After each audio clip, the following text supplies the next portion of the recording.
Ще пробваме мега странни азиатски неща с Яни. Мега странни? На мен ми изглеждат нормални. Това искам най-много да го видя какво е. Това е глава. Хора, това е диня. И това е глава. Сега ще прочета отзад, че чайна напитка с вкус на манго и... Буквално е глава, то супер много си личи, че не е. Това се чудим дали е Макдоналдс или кориандър, едно от двете. Това е на Лейс, погледнете как изглежда. Някакъв мега дълъг чипс. Айде да го видим. Мега дълъг чипс. Виж на картинката колко е дълъг.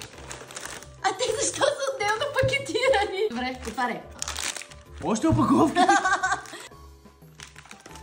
Това е много тъжно. 8 лева. О, мириш хубаво.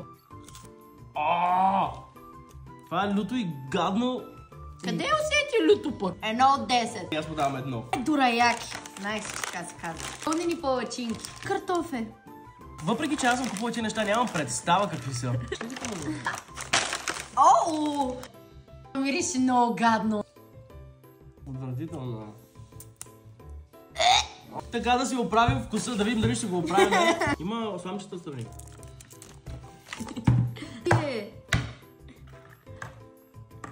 Му давам 9 от 10. Последете, ако искате да купим още странни азиатски неща, които да пробваме. И ако искате пак да дойда на гости в канала на Крис.